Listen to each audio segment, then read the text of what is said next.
Nous sommes devant le Parc des Princes aujourd'hui, c'est la suite de notre promenade dans Paris, nous sommes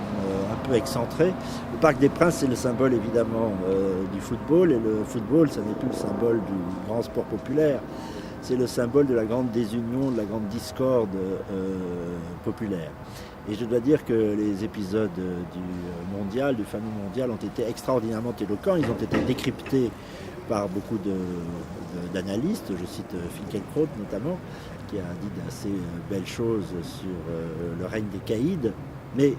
ce que personne n'a dit, même si tout le monde a accablé à juste titre cette équipe de France, dont le comportement est absolument indigne,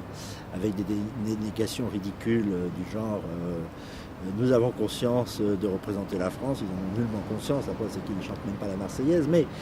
on peut les accabler, on doit les accabler, on peut aussi accabler l'encadrement, le président de la fédération, l'entraîneur, et il faut aussi accabler toute une société et un système médiatique qui a fait justement de quelques caïds du football des seigneurs. Ils ont été le symbole de la réussite française après 98.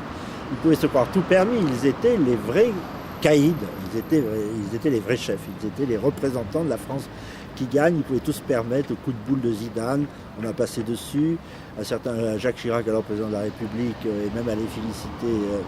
ce personnage alors qu'il avait gravement manqué à la courtoisie élémentaire qui doit régner dans le sport. C'est le moins qu'on puisse dire, c'est une litote, il y avait un comportement de voyous, et ces voyous ont été sans cesse idolâtrés par la presse qui aujourd'hui les accable. C'est la presse, c'est un certain système de pensée qui a considéré qu'au fond, un beurre, un black, valait plus qu'un blanc. Le black, blanc, beurre qu'a stigmatisé. Il avait tout à fait raison d'ailleurs. Alain Finkielkraut en disant que l'équilibre n'était pas tout à fait respecté, et que c'est pas du tout comme ça qu'il faut composer une équipe, selon ces critères-là, car elle a été composée selon ces critères-là, et d'ailleurs au point qu'elle a même fonctionné selon ces critères-là, avec sur le terrain même des ostracismes vis-à-vis de ceux qui ne faisaient pas partie de telle ou telle bande. Enfin, ça a été la mise en scène caricaturale de cette France pluriculturelle qui conduit au chaos.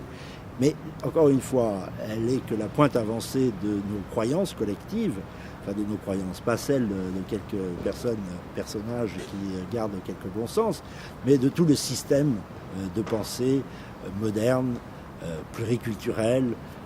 communautariste qui a régné et qui en a fait des seigneurs. En réalité, ces seigneurs-là, ils prouvent une chose, c'est qu'ils sont les pointes avancées de la France qui perd.